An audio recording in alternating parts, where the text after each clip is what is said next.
Umi mohon jawab, saya positif hamil dan keluar flek atau keluar darah segar terus-menerus. Kata dokter ini gejala keguguran mengharuskan saya bed rest total.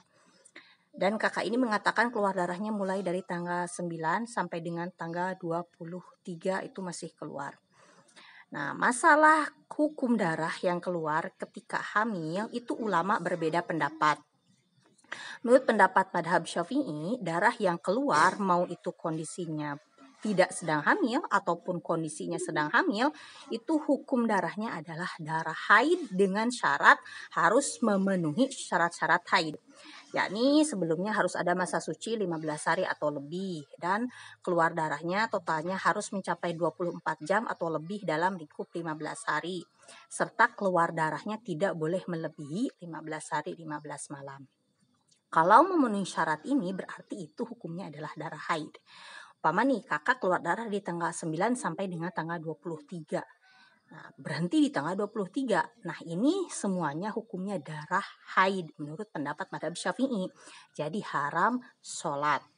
Adapun menurut pendapat madhab lain, darah yang keluar ketika hamil itu hukumnya darah istihadhah. Jadi walaupun memenuhi syarat-syarat tadi tetap pokoknya istihadhah kalau keluarnya ketika hamil. Ini menurut pendapat madhab lain selain madhab Syafi'i.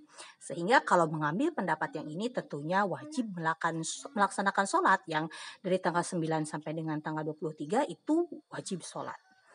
Nah, kalau misalkan mengikuti pendapatnya madhab Syafi'i, karena memang di Indonesia mayoritas madhab Syafi'i, nah kita harus perhatikan darahnya ini berhenti sebelum 15 hari atau keluarnya melebihi 15 hari. Kalau keluar darahnya dari tanggal 9, umpamanya jam 12 siang, itu baru terhitung sehari semalamnya itu di tanggal 10 jam 12 siang juga. Artinya nanti hitung 15 hari 15 malamnya ya, tanggal 10 itu baru satu ya, baru sehari. Berarti tanggal 10, 11, 12, 13, 14, 15, 16, 17, 18, 19, 20, 21, 22, 23, 24. Artinya batas 15 hari 15 malamnya adalah di tanggal 24 jam 12 juga. Artinya apa? Jika keluar darah, tapi keluar darahnya ini melebihi tanggal 24 jam 12, maka jam 12 siang ya contohnya, maka ini hukumnya adalah haid campur istihadhah atau biasa nih disebutnya mustahadhah. Jadi keluar darahnya ini bukan haid semuanya, hukumnya bukan pula istihadhah semuanya, tapi sebagian haid, sebagian istihadhah. Ya, kalau keluar darahnya melebihi 15 hari. Umpama kakak keluar darahnya dari tanggal 9 sampai dengan tanggal 30. Itu kan melebihi 15 hari. Apa tindakan yang harus dilakukan ketika keluar darah melebihi 15 hari di ujung hari ke-15, di contoh ini di tanggal 24 jam 12 ketika masih keluar darah, itu harus mandi wajib. Mandi wajibnya ini untuk haidnya, ya. Jadi karena sebagian ada haid, maka harus mandi wajib untuk haidnya ini. Setelah itu laksanakan sholat seperti biasa. Karena hari-hari selanjutnya sudah yakin hari istihadhah. Tapi bukan berarti haidnya 15 hari. Ya, jangan disalahartikan haidnya 15 hari.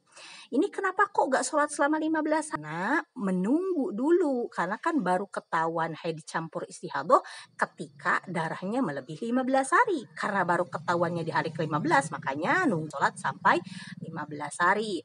Nah, baru setelah itu dihitung deh berapa haidnya dan berapa istihadhahnya. Nah, haidnya ini disamakan dengan adat haid kakak. Umpama kakak haid yang terakhir itu adalah 12 hari.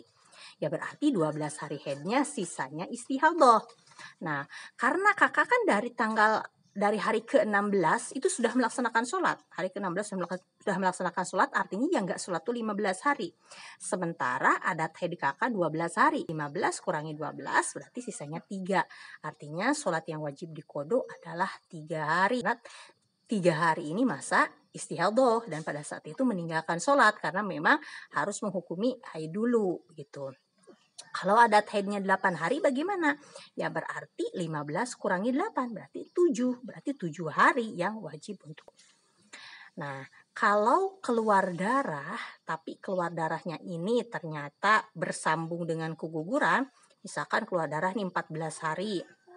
Ya, kemudian ternyata dilaksanakanlah operasi umpamanya ya, operasi gitu ya, karena misalkan di akhirnya dilaksanakan kuret gitu ya, dikeluarkanlah si janinnya ini, maka nanti darah yang keluar setelah janinnya keluar semuanya, atau setelah gumpalan daging atau gumpalan darah yang menjadi calon bayi ini keluar semuanya, itu darah yang setelahnya itu hukumnya darah nifas gitu ya. Jadi kalau dalam masalah madhab Syafi'iyah begini ya, kesimpulannya, kalau keluar darah ketika hamil, ketika memenuhi syarat-syarat haid, itu hukumnya haid menurut madhab Syafi'i. Tapi kalau tidak memenuhi syarat haid, tentu itu hukumnya istihadah ya. Kemudian kalau keluar darah setelah keguguran, setelah keluar bayinya, janinnya, gumpalan darah atau gumpalan daging bakal bayinya, itu darah yang keluar setelahnya itu disebutnya darah nifas ya. Nah, bagaimana kalau keluar darah, tapi keluar darahnya ini dibarengi kontraksi ya. Nah, kalau keluar darah dibarengi kontraksi akan melahirkan, nah itu hukum darah kontraksi ini dibagi dua. Hukumnya ini yang pertama ada hukumnya istihadah ya. Kalau keluar darah kontraksi ini tidak dibarengi sebelumnya ada darah haid dulu ya. Jadi pas keluar darah langsung bareng kontraksi gitu, langsung ada pembukaan, itu hukumnya darah istihadah gitu. Tapi kalau darah kontraksi sebelumnya ada darah haid, misalkan nih keluar darah 5 hari, yang 5 hari ini keluar darahnya memenuhi syarat haid, 5 hari keluar darah gitu, dan tidak dibarengi kontraksi selama 5 hari. Habis 5 hari, hari ke-6 dibarengi kontraksi, hari ke-7 dibarengi kontraksi. Darah yang tadinya kontraksi itu asal hukumnya istihadah, ketika sebelumnya ada darah haid, itu hukumnya jadi darah haid juga. Itu artinya umpama keluar darah selama 10 hari, 5 harinya tanpa kontraksi, yang ini berarti hukumnya darah haid, yang 5 harinya ini dibarengi dengan kontraksi, itu hukumnya jadi ikut darah haid juga. Jadi masa haidnya 10 hari. Habis itu lanjut melahirkan, darah yang keluar ketika proses melahirkan pun karena sebelumnya nyambung dengan darah haid ya, si darah kontraksi ini tuh hukumnya ketika belum keluar bayinya atau janinnya, belum keluar semuanya, baru keluar kepala umpamanya, baru keluar sebagian badan, itu hukumnya masih darah haid gitu ya. Ya karena darah kontraksinya ikut dihukumi darah haid juga ya. Hati-hati jangan salah memahami. Begitu seluruh tubuh sampai ujung kaki keluar, baru setelah itu darah nifas hukumnya gitu. Adapun kalau yang sebelumnya tidak ada darah haid sama sekali ya, karena keluar darahnya langsung bareng dengan kontraksi, umpama selama 2 hari keluar darah bareng dengan kontraksi, yaitu berarti hukumnya darah istihadah. Nanti begitu melahirkan, bayi baru keluar kepala, darahnya tetap masih darah istihadah hukumnya. Begitu bayi sudah keluar semuanya sampai ujung kaki keluar darah, habis itu barulah itu darah nifas.